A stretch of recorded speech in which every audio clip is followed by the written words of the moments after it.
On the deck of a multi-million-dollar yacht in the Hamptons, smiles masked a plot that reeked of betrayal. A young street boy tried to sound the alarm, but he became a laughingstock amidst clinking glasses and signed contracts. Their mistake was underestimating those who live on the fringes and see exactly what everyone else chooses to ignore. If this beautiful story of resilience and love has piqued your interest, don't forget to subscribe to our channel and tell us which city you are watching from. Continuing. Arthur Sterling adjusted his Italian shirt cuffs as he walked along the exclusive pier of the Chicago Yacht Club. At 40, every step he took echoed the power of a man who had built an empire from nothing. His construction firm, Sterling and Associates, dominated the largest contracts in Chicago. His five-star hotels hosted international celebrities, and this September morning would seal the most important deal of his career. The Emperor of the Seas, his 80-foot yacht, waited anchored with its elegant lines reflecting in the water's mirror. Arthur smiled, imagining the faces of his partners when they signed the contract that would make them owners of the largest hotel complex on the Lake Michigan shore. 15 years of partnership with Robert Vance, Margaret Fletcher, and Julian Thorne would finally culminate in that moment. The lake breeze carried the aroma of the gourmet coffee his crew had prepared on the yacht. Documents, French champagne, and the promise of astronomical profits awaited on board. For Arthur, this wasn't just a business deal. It was the coronation of his entrepreneurial genius. That was when he saw her. A small girl no more than 7 years old appeared between the ornamental trees of the club. Her bare feet contrasted with the polished marble of the deck, and her patched clothes, though surprisingly clean, betrayed a reality Arthur preferred to ignore. She carried a faded backpack that seemed to contain all her possessions. Arthur felt the familiar discomfort that poverty provoked in him, not out of cruelty, but because his mind required order, predictability, and control. Street children represented the chaos he had fought his whole life to leave behind. The girl approached with determined steps, her brown eyes shining with an urgency that made him stop. She didn't have the submissive posture of a beggar. There was something different, almost adult, in the way she looked at him. "Sir," her voice was clear, without the expected childish lisp. "I need to talk to you. It's about your boat." Arthur looked around, embarrassed. The club staff observed the scene with ill-disguised discomfort. Robert was already waving from a distance, signaling that it was time to board. "Listen, little one," Arthur began, taking his wallet from his pocket. "I don't know how you got in here, but—" "I don't want money," she interrupted him, and the firmness in her voice surprised him. "I want you to listen to me. I saw men talking about blowing up your boat. Today." The words hit Arthur like a punch. He studied the girl's face, looking for signs of a lie or a childhood fantasy, but found only a disturbing seriousness. "What are you talking about?" The girl opened her backpack and pulled out a worn-out notebook. The yellowed pages contained careful handwriting, simple drawings, and detailed notes. "Last night, I was sleeping over there," she pointed to a tree near the club, "when I heard voices. 3 men were talking about you, about the boat, about an accident that would look like an engine explosion." Arthur felt a chill run down his spine. The girl opened the notebook to a specific page. "They said that at 2 in the afternoon, when everyone was drinking and distracted, they were going to trigger something. They talked about papers you were going to sign first, about your company becoming theirs." "This is absurd," Arthur murmured, but his voice betrayed uncertainty. "You're just a child. You might have misunderstood. You might have—" "They called each other Mr. Vance and Margaret," the girl continued, flipping through the notebook. "They said Mr. Thorne was nervous, that he almost gave up at the last minute." Arthur's blood ran cold. Robert, Margaret, and Julian, his partners of 15 years, the only ones who knew every detail of today's meeting. "How do you know those names?" The girl showed a page where she had drawn 3 figures. The drawings were primitive, but the descriptions next to them were too precise to be a coincidence.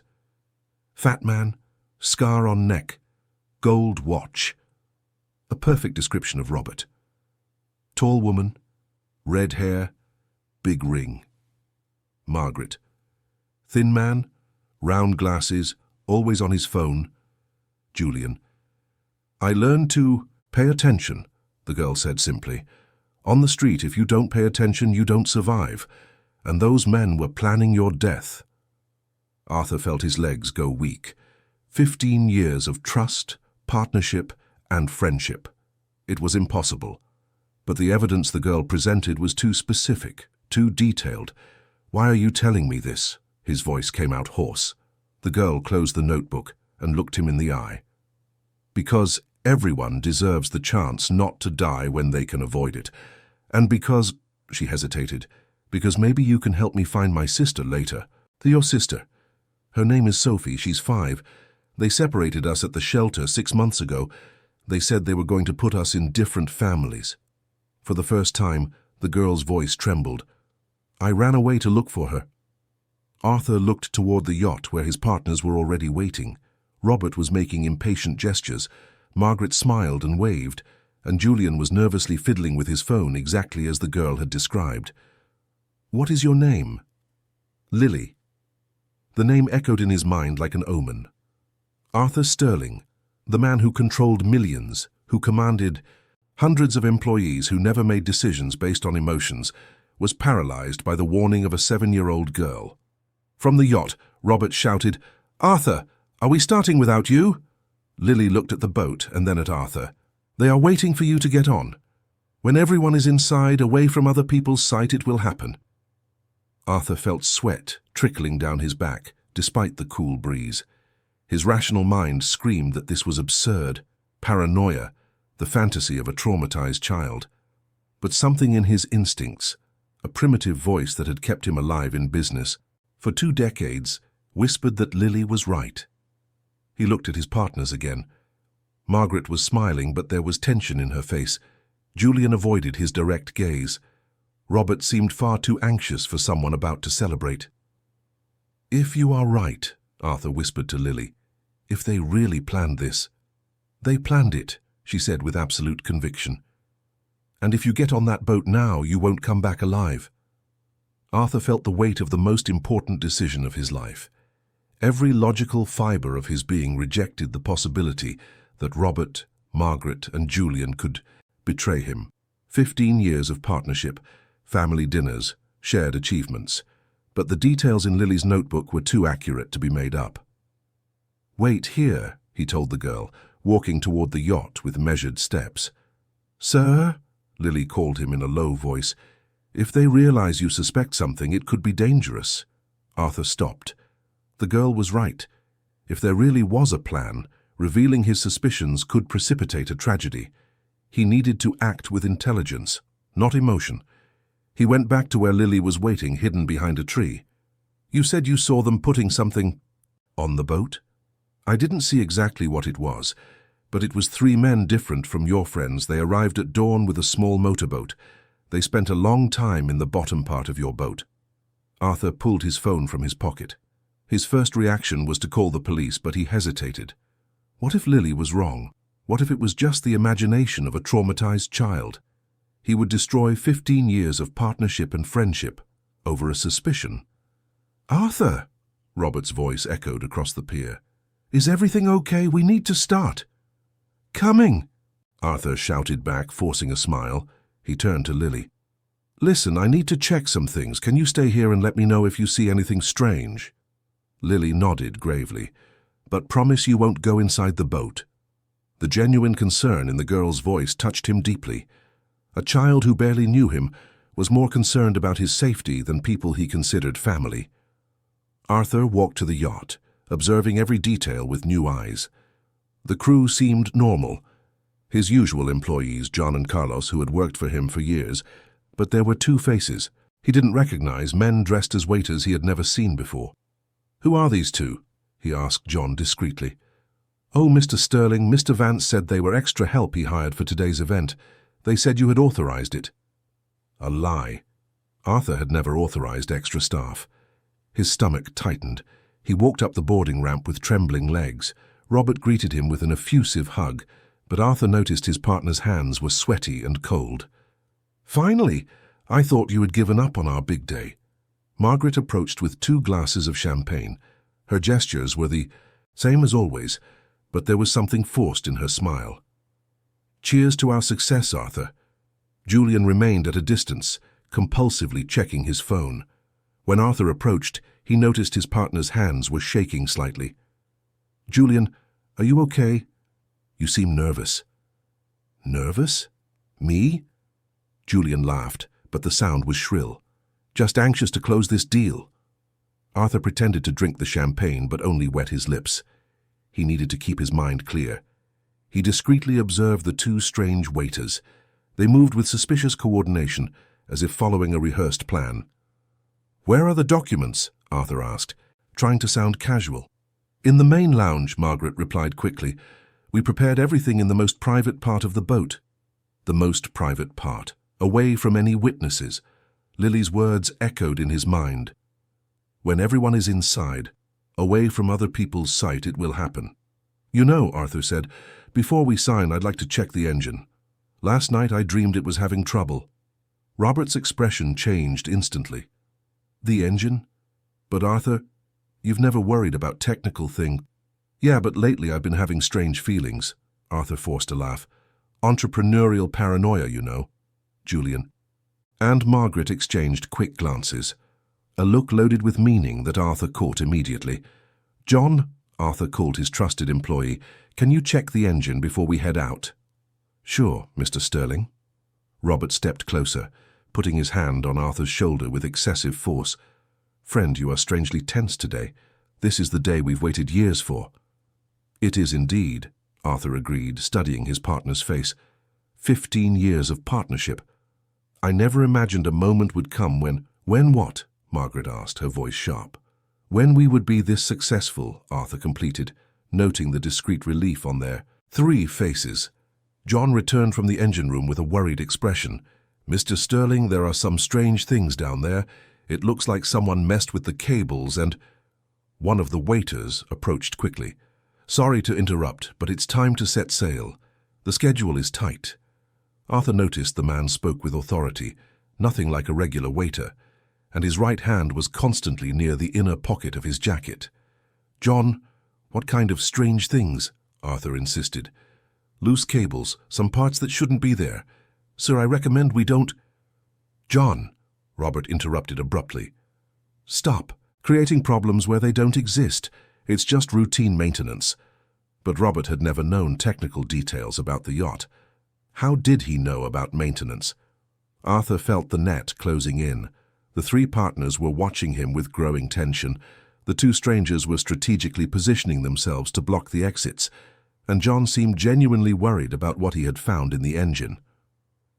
"Everyone," Arthur said with the firmest voice he could manage, "I think we're going to have to postpone the meeting. The engine needs a full inspection." "Postpone?" Margaret asked, and there was ill-disguised panic in her voice. "Arthur, that's crazy. We have deadlines, commitments. The documents are already signed by the other investors," Julian added desperately. "If we don't close today, we lose everything." Arthur realized the lie. There were no other investors. The deal was exclusive between the four of them. Why would Julian lie about something so basic? "Then let's sign right here on the deck," Arthur suggested, "with this beautiful view of the lake." The silence that followed was deafening. Robert, Margaret, and Julian looked at each other with expressions of growing despair. "No," Robert said finally, his mask of cordiality disappearing. "We are going to sign where we planned." It was no longer a suggestion. It was an order. Arthur looked toward the pier and saw Lily watching from afar. The girl made a discreet gesture pointing to the water around the boat. He followed her gaze and noticed something that chilled him. Small bubbles rising to the surface near the hull, as if something was leaking from the fuel tanks. "Robert," Arthur said slowly, "I think I need to get off the boat now." "I'm afraid that's not possible," one of the waiters said, and his hand finally came out of his pocket, revealing something that made Arthur's blood run cold. The man was not a waiter, and the situation had just become much more dangerous than even Lily had predicted. The object in the fake waiter's hand was a small electric stun gun. Arthur felt the world collapse as he realized he was completely cornered. 15 years of trust and friendship had turned into a deadly trap. "Robert," Arthur's voice came out trembling, "what is going on here?" Robert sighed deeply, as if carrying a terrible weight on his shoulders. "Arthur, you shouldn't have been suspicious. It would have made everything easier for all of us." "Easier?" Arthur felt the betrayal like a knife in his chest. "Robert, we've been friends for 15 years. You are my daughter's godfather." "And you think that makes things easier for me?" Robert exploded, tears appearing in his eyes. "You think it was simple to get to this point?" Margaret approached, her face contorted with emotion. "Arthur, you don't understand. We had no choice." "What do you mean you had no choice?" Arthur looked at the three of them, trying to find any sign of the friendship they once shared. "You planned to kill me for money." "Not for money," Julian shouted, his composure finally breaking. "For survival. My daughter, Arthur, she needs surgery. $50,000 that I don't have." Arthur was shocked. "Julian, why didn't you tell me? I would have helped." "How could I ask? You've already done so much for the company, for the employees," Julian sobbed. And then they appeared. The second fake waiter spoke up. "Enough talk. We have a schedule to keep." "Who are you?" Arthur asked, but deep down he already knew the answer. "People who saw an interesting opportunity in 3 desperate business people." The man replied coldly. "Your debts are considerable, Mr. Sterling. Your partners needed a quick solution." "Debts?" Arthur looked confused at Robert, Margaret, and Julian. "What debts?" Robert lowered his head in shame. "The hotel complex construction. Costs exploded. Environmental issues, injunctions, delays. We lost millions, Arthur." "And you didn't tell me." "How could we?" Margaret was crying openly now. "You trusted us to manage the project. It was our responsibility. By the time we realized we had lost everything, it was too late." Arthur felt nauseous. "How much?" $12 million, Julian whispered. "We took out loans to try and cover the losses, loans from dangerous people." The first man smiled cruelly. "And when they couldn't pay, we offered an elegant solution. A maritime accident, a company without an owner, and debts cleared. You sold my life to save yours?" "We didn't sell it," Robert exploded. "We were forced. They threatened our families, Arthur. My wife, my kids. They knew where my family was at every moment." Arthur understood the depth of the tragedy. They weren't just greedy criminals. They were desperate people, manipulated and terrified. And the plan was to make me sign the papers transferring the company. "Power of attorney," Margaret confirmed miserably. "Documents that would give us legal control of all your assets. Afterward, the accident." From the pier, Arthur heard a sound that filled him with hope. Sirens approaching. Lily had managed to get help. "Damn it!" The second man looked nervously toward the shore. "Did you guys warn someone?" "No," Robert replied desperately. "We didn't talk to anyone." Arthur felt a flash of pride. A 7-year-old girl had been smarter than all of them combined. "We have to speed this up," the first man said, holding the stun gun more firmly. "Where are the documents?" "In the main lounge." Margaret pointed with trembling hands. "Let's go, everyone." As he was pushed toward the lounge, Arthur managed to catch a glimpse of the pier. Lily was talking animatedly with police officers, pointing to the yacht and showing her worn-out notebook. Inside the luxurious main lounge, a table was prepared with documents spread out. Arthur recognized his own company stationery, official stamps, and several dotted lines awaiting his signature. "Sign," the man ordered. Arthur picked up the pen, but his hands were shaking. "And if I don't sign?" "Then your friends here will suffer the consequences first. And you will sign anyway." Robert approached, whispering, "Arthur, forgive me.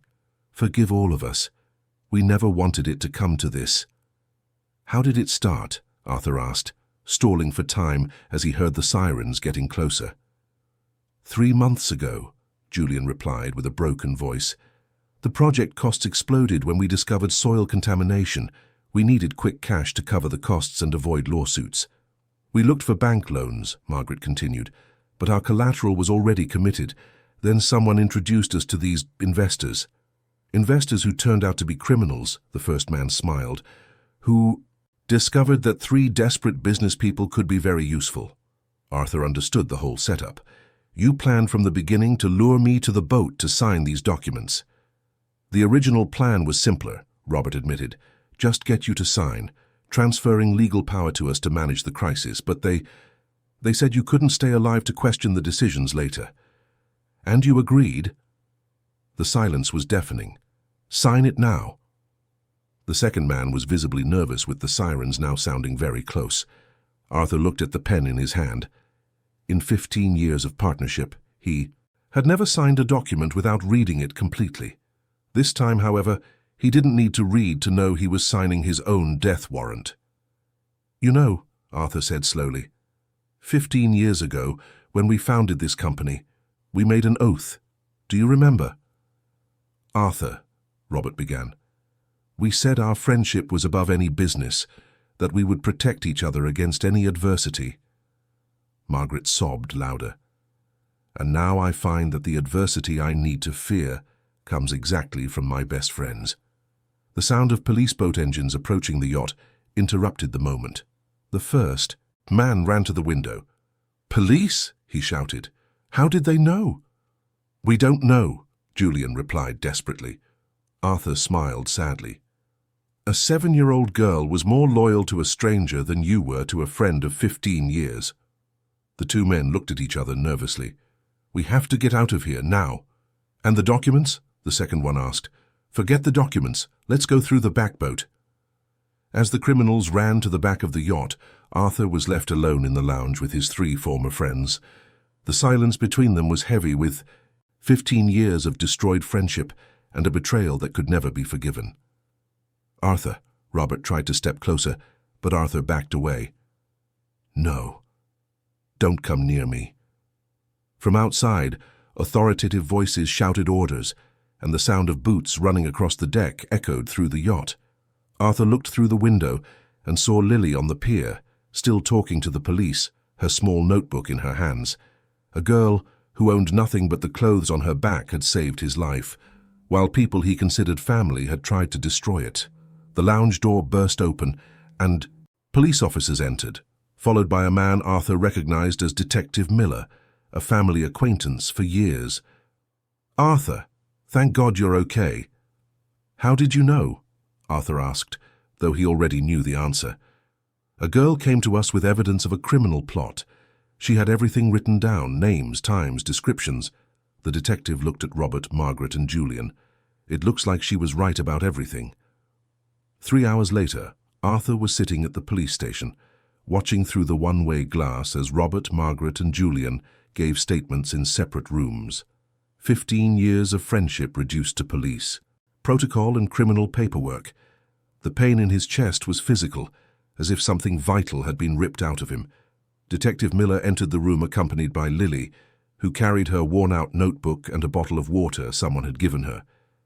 The girl seemed even smaller in that cold, institutional environment. Arthur, the detective began, the 2 criminals managed to escape on the back motorboat, but we have an operation underway to locate them. As for your partners— Ex-partners, Arthur corrected him bitterly. As for your ex-partners, they confessed everything. The debts, the coercion, the plan to force you to sign the documents. They will face charges of conspiracy, attempted fraud, and criminal association. Arthur nodded mechanically. And the company? From what we understand, the 12 million in debt is real. Your company is in serious financial trouble, Arthur. The information hit him like a second blow. Not only had he lost his closest friends, but the empire he had built with such effort was also crumbling. Lily approached timidly. Mr. Sterling, can I talk to you? The detective nodded and left the room, leaving them alone. Arthur looked at the little girl who had saved his life and felt immense gratitude mixed with overwhelming guilt. Lily, I don't know how to thank you for what you did. You don't need to thank me, she replied with the same seriousness as always. But do you remember what you said about helping me find my sister? Arthur closed his eyes. Amid the chaos of his personal and professional life, he had made a promise to a child. Of course I remember. Sophie, right? Lily's eyes lit up. Yes. She's 5 now. Brown hair like mine, a small scar on her left eyebrow from when she fell. Off a swing. Tell me how you were separated." Lily took a deep breath, as if gathering courage to relive the painful memory. "Our mum got very sick. We were alone for weeks, trying to take care of her, but she didn't get better. When the neighbors called social workers, they said we were too small to be alone. And you went to a shelter?" "At first, yes. We stayed together for 2 months at St. Jude's Children's Home. Sophie cried a lot, but I always told her we were going to be together forever." Lily's voice trembled. "Then a family appeared wanting to adopt a young child. They only wanted Sophie." Arthur felt a lump in his throat. "And they separated you?" "They said it was better that way, that Sophie would have a good family, and that I was too smart, that I could handle myself." Tears streamed down Lily's face. "But Sophie didn't want to go. She screamed my name when they took her away. She promised she would look for me when she grew up." "And you ran away to find her?" "I ran away 6 months ago. Since then, I've been walking Chicago, trying to find out where she is. I ask other street kids, residents, anyone who will listen to me."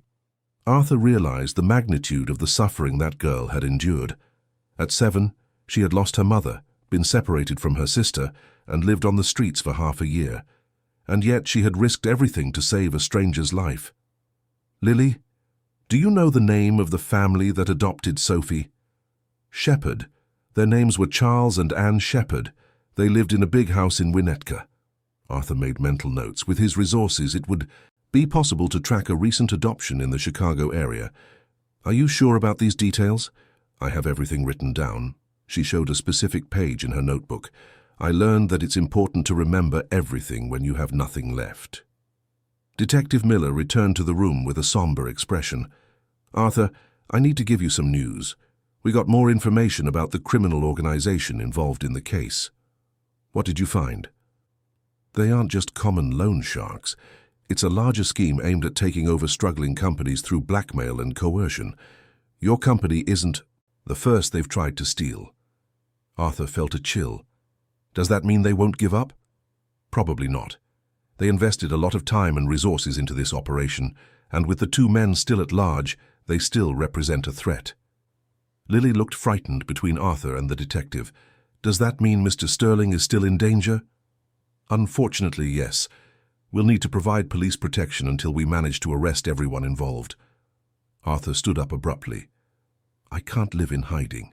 I have a company to save, employees who depend on me." "Arthur, be sensible. These criminals already tried to kill you once. And if I don't fight for my company, they'll manage to destroy it anyway."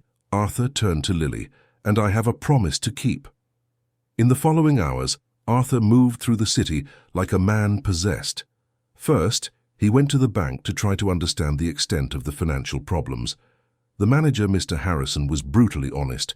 Sterling and Associates was technically bankrupt. The debts Julian, Robert, and Margaret had taken out had consumed all reserves and committed all assets. "I'm sorry, Arthur, you've been our clients for years, but the numbers don't lie. Without a massive injection of capital, the company won't survive the next quarter." After the bank, Arthur visited the law firm that handled the company's legal affairs. The lawyer, Beatrice Caldwell, confirmed his worst fears. Even with the arrests, the debts were legally valid. The company was completely compromised. The only option would be to sell all assets and try to settle at least part of the debts. Even then, you would be personally responsible for a significant amount. In the afternoon, Arthur met Lily at a diner near the police station. The girl had spent the day waiting patiently, flipping through her notebook and watching the street traffic. "Did you get any information about Sophie?" she asked anxiously. Arthur sighed. He had hired a private investigator to track the Shepherd family, but the initial information was not encouraging. The investigator found the adoption records. Sophie really was adopted by the Shepherd family 6 months ago. Lily's face lit up. "So she's okay. Can I see her?" "There's a problem, Lily. The Shepherd family moved 3 months ago. The investigator is trying to find out where they went." The joy on the girl's face turned to despair. Did they disappear with her?" "We don't know yet. It could just be a normal move. Some families prefer to start over somewhere else after an adoption." But Arthur saw in Lily's eyes that she didn't believe that optimistic explanation. He had his own doubts. Arthur's phone rang. It was the investigator. "Mr. Sterling, I have news about the Shepherd family." "Go ahead." "They didn't just move from Chicago. They left the country. They emigrated to England 3 months ago." Arthur felt his stomach drop. Across the table, Lily watched his expression, trying to decipher the words. She couldn't hear. "Are you sure?" Arthur asked. "Absolute. They sold the house, closed all accounts in the US, and officially emigrated. And, sir, there's something else." "What?" "Sophie's adoption was officially cancelled 2 weeks before the trip. She is no longer with them." Arthur hung up the phone in a state of shock. Lily was waiting for news about her sister, and he had just discovered that Sophie had completely disappeared from the system. The girl who had saved his life was about to find out that her only family in the world had vanished without a trace. Arthur looked at Lily, who was waiting anxiously on the other side of the diner table. How could he destroy the only hope that kept that girl alive? How could he tell her that Sophie had vanished completely? "What did he say?" Lily asked, her voice small but firm. Arthur struggled to find words that wouldn't be a death sentence for the girl's dreams. He found information about the Shepherd family." "And Sophie? Where is she?" Arthur's silence lasted too long.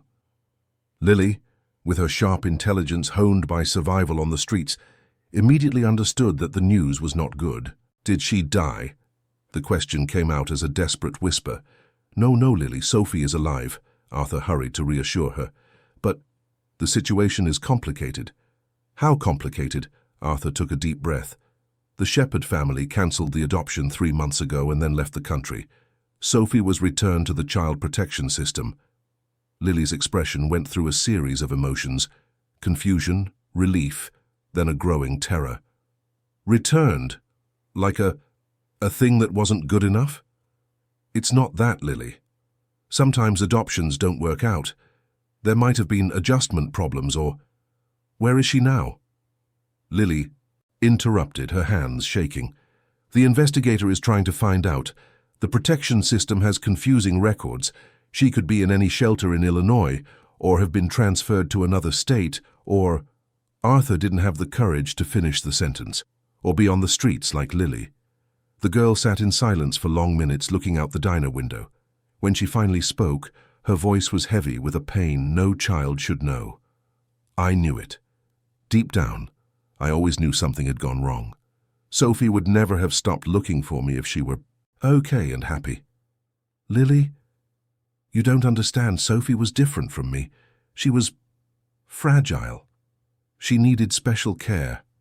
When our mom got sick, Sophie would stop eating if I wasn't there. She had nightmares every night." Lily opened her notebook to a page Arthur hadn't seen before. It was a simple drawing of 2 girls holding hands, with words written in careful letters. "Lily and Sophie, together forever. I promised her we would never be separated, and I failed. I let them take her. You were 7 years old, Lily. You couldn't have stopped it. I could have run away with her before. I could have hidden us somewhere." Arthur saw a child carrying a guilt that wasn't hers, suffering for an impossible promise to keep. It was a pain he recognized, because he felt something similar regarding the betrayal of his friends. Arthur's phone rang again. It was Mr. Harrison from the bank. "Arthur, I'm sorry to bother you, but we have an urgent situation. The criminals who tried to steal your company, they haven't given up." "What do you mean?" "We had an attempted breach of our banking system using your credentials. Someone tried to transfer the company's remaining funds." Arthur felt the world spin. "Did they succeed?" "Not this time, but we blocked all your accounts for security. You won't be able to access any funds until we resolve this situation." "For how long?" "It could take weeks. And Arthur, there's more. We discovered that some of the contracts Robert, Margaret, and Julian signed included personal guarantees. Your house, your personal assets, everything is compromised." Arthur hung up the phone, feeling completely defeated. In less than 24 hours, he had lost his best friends, his company, and now his personal assets. and the one thing he had promised to do for the person who saved his life, find Sophie, seemed impossible. "Bad news?" Lily asked, observing his expression. "My life is falling apart," Arthur admitted. "I've lost everything." To his surprise, Lily showed no pity or disappointment. Instead, she closed her notebook and looked him straight in the eye. "You still have your life. You can still breathe, walk, think. On the street, I learned that as long as you're alive, you can still fight." The wisdom of that girl impressed him. "Lily, how can you be so strong?" "Because giving up would mean Sophie is alone forever. And I will never accept that." They left the diner together, two castaways in the city of Chicago. Arthur no longer had a home to return to. The lawyers had recommended he avoid his known addresses while the criminals were at large. Lily had no home at all. "Where do you usually go to sleep?" Arthur asked. "It depends on the night. Sometimes under the Wacker Drive Bridge, sometimes at the bus terminal when it's very cold." The reality of Lily's life hit him with full force. "You've been sleeping outside for 6 months? It's better than sleeping in a shelter. Far from Sophie," she replied simply. Arthur made a decision. "Tonight we're staying in a hotel. I still have a credit card." "You don't need to." "Yes, I do. You saved my life, Lily. It's the least I can do." They found a simple hotel downtown. As Arthur checked in, Lily observed everything with wide eyes. It was clear she had never been in a place like that. In the room, she sat on the bed and cautiously touched the clean fabric of the sheet. "It's soft," she said in wonder. "Lily, when was the last time you slept in a bed?" "Before our mum got sick, almost a year ago." Arthur felt a mixture of anger and sadness. A child had gone a year without sleeping in a bed while he worried about business and profits. "I'm going to call the investigator again," Arthur said. "We are going to find your sister." But when he called, the news was even worse. The investigator had discovered that the child protection system was undergoing a general reorganization. Thousands of files had been transferred, lost, or misfiled. Finding a specific child would be like looking for a needle in a haystack. "It could take months, Mr. Sterling, and even then there are no guarantees." Arthur hung up without being able to look at Lily. How could he tell her that finding Sophie would be nearly impossible? "Bad news again?" she asked, but her voice showed no surprise. "The system is a mess. It's going to be hard to find Sophie quickly." "How many years of hard?" Lily's direct question forced him to be honest. "Maybe years, maybe never." Lily nodded slowly, as if she already expected that answer. "Then I'll look for her my way. Lily, you're a 7-year-old child. I'm a 7-year-old child who spent 6 months on the streets looking for my sister. I know places adults don't even imagine exist. I talk to people who are invisible to you." Arthur realized Lily was right. The official system had failed her. Now she trusted only herself. "If you're going to look for Sophie your way," Arthur said slowly, "then I'm going to help my way." "How?" "I don't know yet, but I'm not giving up on my promise." That night, while Lily slept soundly for the first time in months, Arthur stayed awake looking out the window. His life had completely collapsed. He had no company, money, friends, or home, but he had a promise to keep and a girl who trusted him. Outside, Chicago stretched out infinitely, a city of millions where Sophie was just one lost child among thousands. The task seemed impossible. The hotel phone rang at 3 in the morning. It was Detective Miller, his voice tense with urgency. "Arthur, we have a problem. The 2 criminals who fled the boat, we just discovered they weren't working alone." Arthur answered the phone with his heart racing, trying not to wake Lily. "Detective, what happened?" "Arthur, you need to get out of there immediately. The criminal network is much larger than we imagined. They have informants inside the police department, and they found out where you are." "What do you mean, informants?" "We intercepted a conversation an hour ago. Someone leaked your location to them. You have 15 minutes at most before they reach the hotel." Arthur felt his blood run cold. "And Lily?" "Bring the girl too. She's become too important a witness to be left exposed." Arthur hung up and ran to wake Lily, who jumped out of bed instantly as if she were used to night escapes. "We need to leave," he whispered. Now. Lily didn't ask questions. She simply grabbed her backpack and followed Arthur down the hotel hallway. They went down the fire escape while Arthur explained the situation. Is it the same men from the boat? Not just them. The detective said they are part of a larger organization. Outside the hotel, Arthur saw two dark cars approaching. Quick, this way. They ran down a side street, plunging into the alleys of downtown Chicago. Lily, accustomed to the urban geography of survival, began to lead the way. I know a safe place, she said, guiding Arthur through alleys he had never imagined existed. 20 minutes later, they were hidden under a bridge, among cardboard boxes that formed a makeshift shelter. Several other people were sleeping there, an invisible community surviving in the shadows of the city.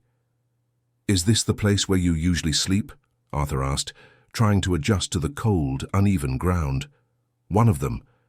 The people here don't ask questions and protect each other. Arthur looked around. Men and women of various ages slept huddled in old blankets. Some children snuggled close to the adults. It was a parallel world that existed just feet away from the Chicago he knew. Lily, how did you manage to survive here for 6 months? Aunt Martha taught me. She pointed to an elderly woman sleeping near them. She showed me where to get food, where it was safe to sleep, how to avoid trouble. Arthur observed the woman. Even while asleep, she kept a protective hand over a worn-out bag. Everyone here has a sad story, Lily continued, but everyone also tries to help when they can.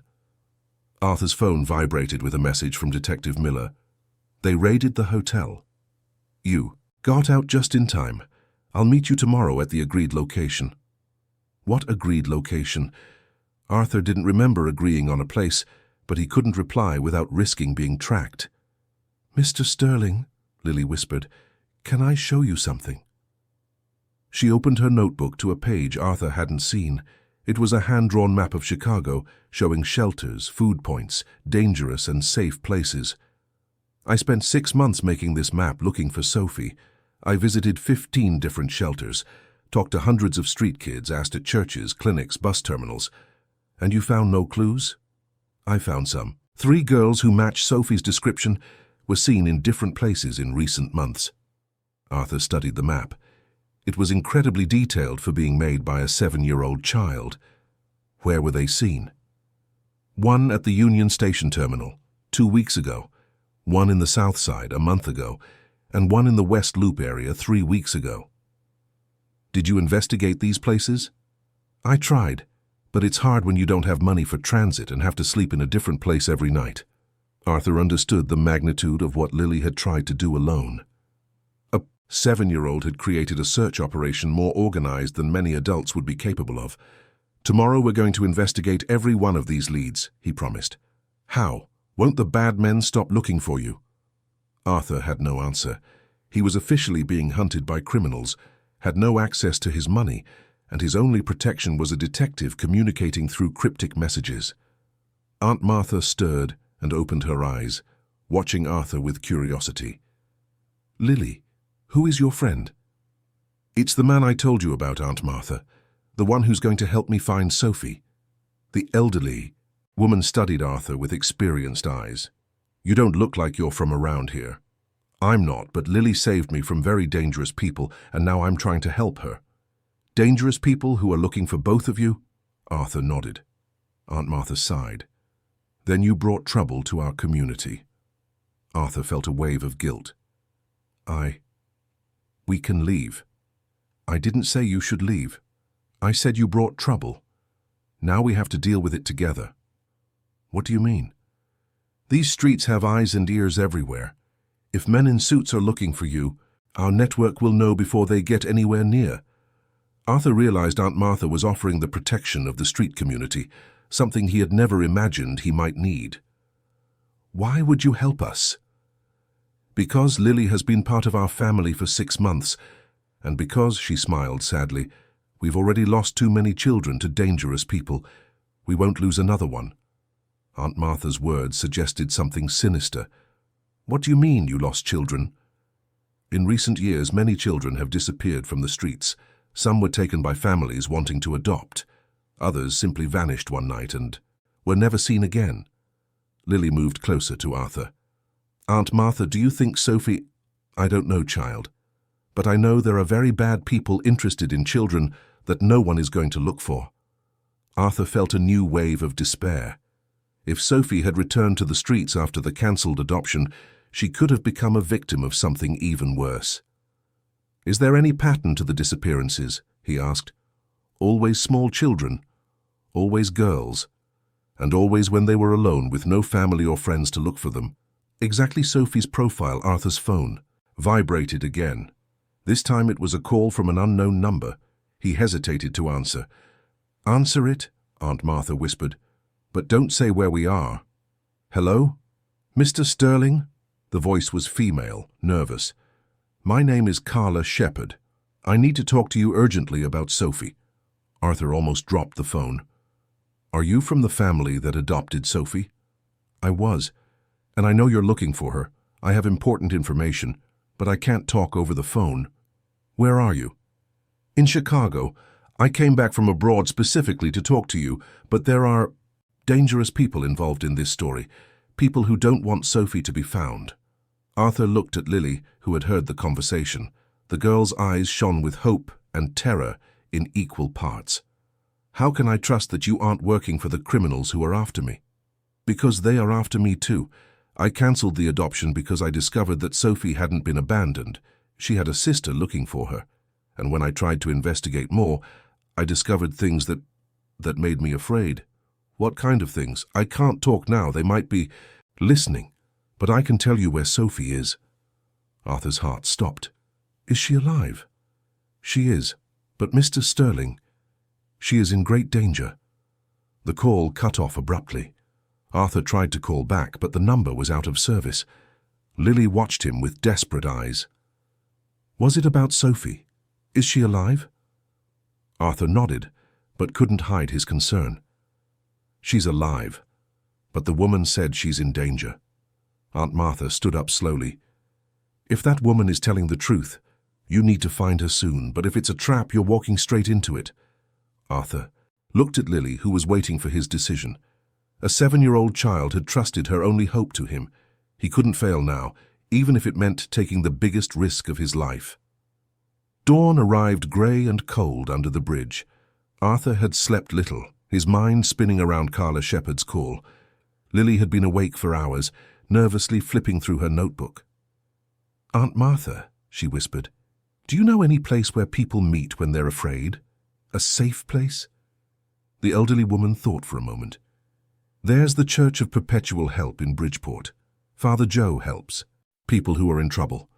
He never asks questions, never turns anyone in. Arthur made a mental note of the address.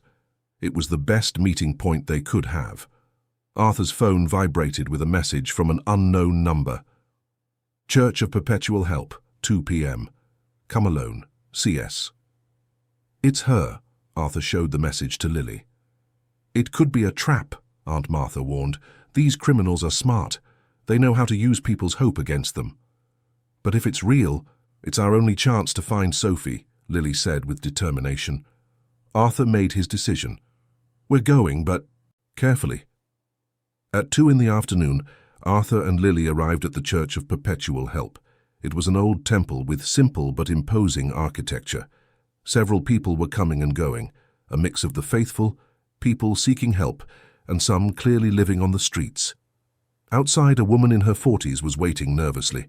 Brown hair, simple clothes, eyes constantly checking the street. When she saw Arthur, she nodded discreetly. Mr. Sterling? Carla Shepherd? She nodded and looked at Lily. You must be Sophie's sister. My God, you're identical. Where is my sister? Lily went straight to the point. Carla took a deep breath, her hands shaking. Before I tell you, you need to understand that the story is much worse than you imagine. They entered the church and sat in a back pew. Carla looked around to make sure they weren't being watched. When we adopted Sophie, we believed she was an orphan. The documents said she had no family. But Sophie cried every night, repeating the name Lily like a prayer. Lily moved closer, holding Arthur's hand. I started investigating. I found out that Sophie had been separated from a sister, and that this sister had run away from the system to find her. I was outraged. How could they separate two children like that? "Why did you cancel the adoption?" Arthur asked. "Because I discovered our adoption wasn't accidental.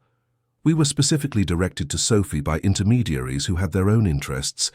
Carla pulled a worn folder from her bag. "These are documents I got before leaving the country. Proof that there is an organized network that profits from irregular adoptions." Arthur examined the papers. There were contracts, receipts, emails, everything suggesting a complex child trafficking scheme disguised as legal adoptions. Sophie was special to them because she had no one officially looking for her, a perfectly clean child for international adoption. "Where is she now?" Lily insisted, her voice breaking. Carla hesitated. "When we cancelled the adoption, instead of returning Sophie to the official shelter, the intermediaries said they would take care of the situation. I found out too late that meant putting her in a network of temporary homes." "What kind of temporary homes?" "Homes where children are kept available for international families who pay very high amounts for quick adoptions without red tape." The horror of the situation hit Arthur like a punch. "Are you saying Sophie is being held captive to be sold?" "Not exactly captive. The children are treated well. They get food, clothes, basic education, but they can't leave. They can't contact anyone, and they don't know there are people looking for them." Lily began to cry silently. "My sister is being sold like an object." Carla held the girl's hands. "That's why I came back to Chicago, to get her out of there and reunite you two." "Do you know where she is?" Arthur asked. "I do. Or at least I know where she was 3 weeks ago. A house in Naperville, disguised as a temporary home for special needs children." Arthur felt a mixture of hope and terror. "Why didn't you go to the police?"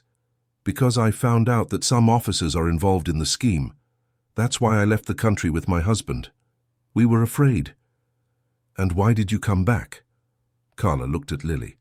"Because I couldn't live knowing a child was suffering because of us. We cancelled the adoption for the right reasons, but we handed Sophie over to even worse people." "Is the scheme large?" Arthur asked, studying the documents. "Very. Dozens of children, several houses, clients all over the world, and the worst part, they have political and police protection. That's why it's so hard to fight." Lily looked at Arthur with desperate eyes. "Can we save her?"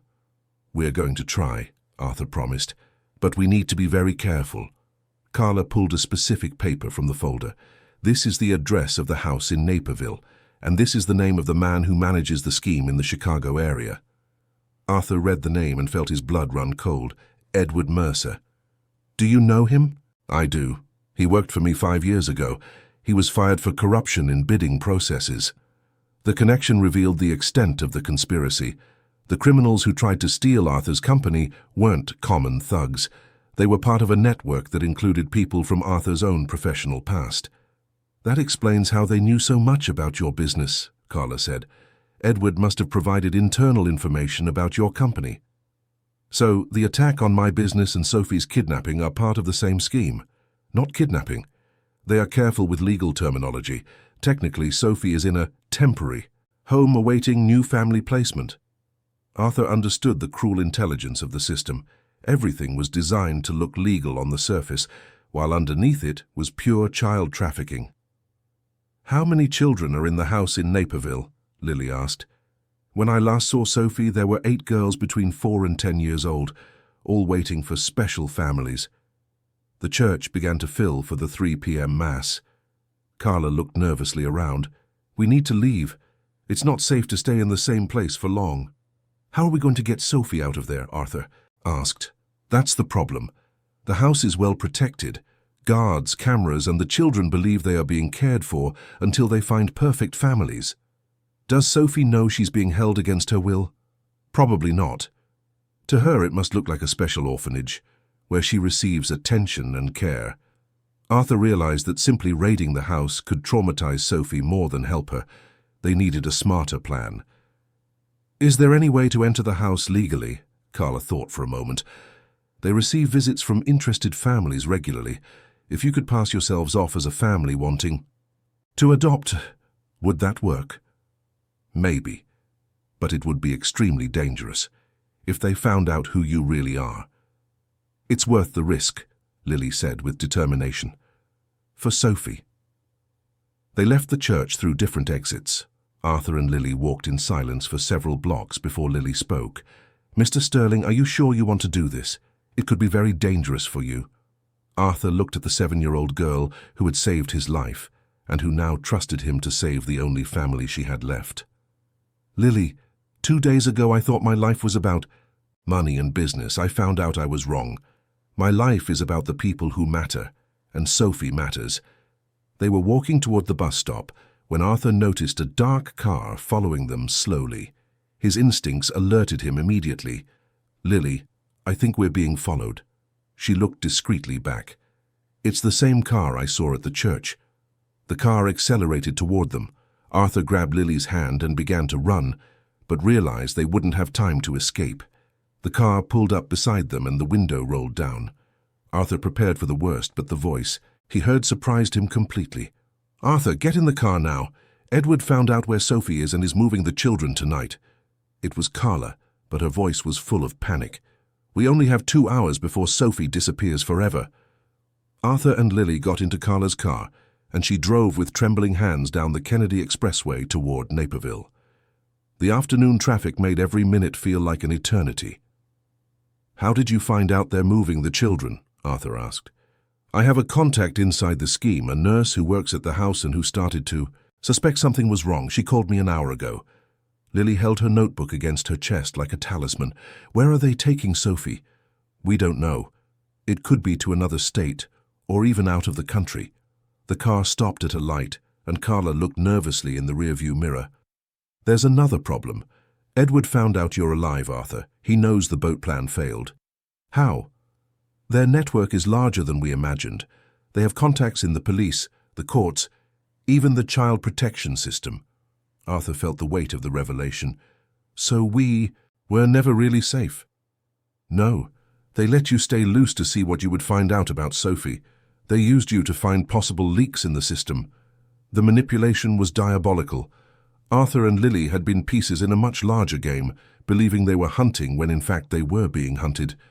40 minutes later they arrived in a residential area of Naperville, large houses hidden behind high walls, tree-lined and silent streets. Carla stopped the car 3 blocks before their destination.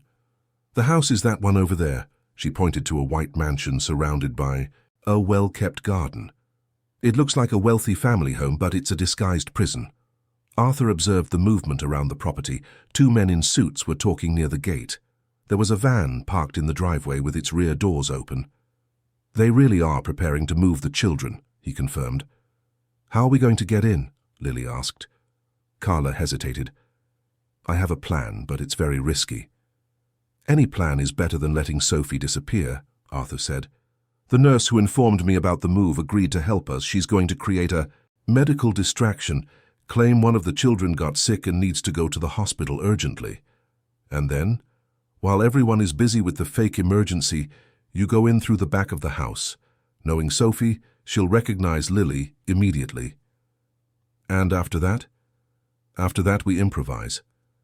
It wasn't a great plan, but it was what they had. Arthur looked at Lily, who seemed determined despite her 7 years. Are you sure you want to do this? It could be very dangerous. I spent 6 months on the streets looking for my sister. I'm not giving up when she's 100 yards away. They waited until dark. At 7:30 p.m. they saw an ambulance approach the house. It was the signal. Arthur and Lily ran down the street, jumped the back wall of the neighboring property, and approached the house from the rear. They could hear agitated voices coming from the front of the building. This way, Arthur whispered, seeing a partially open window on the ground floor. They entered silently into what looked like a classroom. There were small desks, a chalkboard, and children's drawings taped to the walls. It was surreal. It looked like a normal school, but Arthur knew it was part of the farce. Children's voices came from the upper floor. They climbed the stairs carefully, Arthur's heart beating like a drum. In the second-floor hallway, there were several open doors. Arthur peeked into the first room and saw 4 girls playing with dolls. In the second room, 3 other girls were watching television. Sophie isn't here, Lily whispered, checking every face anxiously. In the third room, Arthur heard a voice that made Lily freeze. I drew a house where my sister and I are going to live one day, a little girl was saying. Her name is Lily, and she's going to find me one day because she promised. Lily ran to the door. In the room, a 5-year-old girl with brown hair identical to hers was showing a drawing to a woman in a white coat, likely the nurse helping Carla. Sophie, Lily whispered. The girl looked up and her face completely transformed. Lily! Lily! The two sisters ran to each other, hugging with an intensity that made Arthur weep. 6 months of separation, longing and fear dissolved in that hug. I told you you'd find me, Sophie cried. I knew you'd come. I'm never leaving you alone again, Lily promised, holding her sister, as if her life depended on it. The nurse looked at Arthur. I'm Anna, the one who called Carla. We need to get out of here now. The ambulance distraction won't last long. How many other children are here? Arthur asked. 7, counting Sophie. All of them were separated from their families through lies and false documentation. Arthur made a decision that would change his life forever. We're taking them all. That's impossible, Anna protested. We can't get 8 children out without being noticed. Then we're going to make some noise, Arthur decided. He took out his phone and, for the first time since this journey began, called someone he could truly trust. Detective Miller. Detective, I know there are informants in the police, but I need you to trust me one more time. Arthur, where are you? I'm about to raid a child trafficking house in Naperville. I need you to come with all available force, and I need you to record this call as evidence. Arthur gave the address and, in a loud voice, began to describe everything he saw in the house. The children, the rooms, the documents. Anna was showing the entire scheme. From downstairs they heard shouting. The ambulance was fake. Look for intruders. Now, Anna said, we have to go now. But when they reached the stairs, 3 men were blocking the exit, and in front of them stood Edward Mercer, Arthur's former employee. Arthur Sterling. Edward smiled cruelly. We finally meet again. Edward, let the children go. Your fight is with me. My fight is with money, and these children are worth a lot of money to international clients. Lily held Sophie behind Arthur, the other children huddling around Anna. You know what's ironic? Arthur, you always thought you were better than everyone, fired me for corruption, said I was dishonest. But look where it brought us. You're trafficking children, Edward. That's not business, it's monstrosity. It's survival. You never understood how hard it is for those who weren't born rich. These million-dollar contracts, these luxury houses, I deserved part of that. Arthur realized that bitterness and envy had turned Edward into something terrible. And the children? Do they deserve to be sold like objects? They get wealthy families. They live better than they would on the streets or in miserable shelters. Sophie cried. Every night for her sister. How is that better? Outside, police sirens approached. Edward heard the sound and his face contorted with rage. You called the police. I did, and they aren't the corrupt cops on your payroll. Edward reached into his jacket, but before he could do anything, Anna threw herself in front of the children. Enough! I won't let you hurt any more children. The confusion that followed lasted only seconds. Police officers stormed the house shouting orders. Edward and his men tried to flee, and Arthur protected the children while chaos unfolded around him. When the dust settled, Edward was in handcuffs. The 8 children were safe, and Arthur held Lily and Sophie in his arms. It's over, he whispered. You're safe now. 6 months later, Arthur was in his new home, smaller than the previous one, but full of life. There were children's drawings on the walls, toys scattered on the floor, and laughter echoing through the hallways. Sterling and Associates had closed, but Arthur had discovered something no money could buy: a true family. Daddy Arthur, Sophie called from the kitchen where she was helping Lily make cookies. Can I lick the bowl? Of course, Princess. The process of adopting the 2 girls had been complicated, but the exposure of the criminal scheme and Anna's testimony ensured the sisters would never be separated again. You know what's funny? Lily said, walking over to Arthur. When I warned you about the boat, I just wanted to save your life so you could help me find Sophie. And now? Now you're part of our family. Forever." Arthur smiled, watching his two daughters. He had lost a financial empire, but gained something infinitely more valuable. Outside, Chicago continued its chaotic dance of millions of people chasing their dreams. But inside, in a simple house on the outskirts of the city, two girls who almost lost each other forever were finally home. And Arthur Sterling, who once measured success in bank figures, now understood that true wealth was measured in hugs, laughter, and the certainty that he would never again allow someone he loved to feel alone. "Daddy," Sophie ran to him holding a new drawing, "I drew our family." The drawing showed three figures holding hands under a giant yellow sun.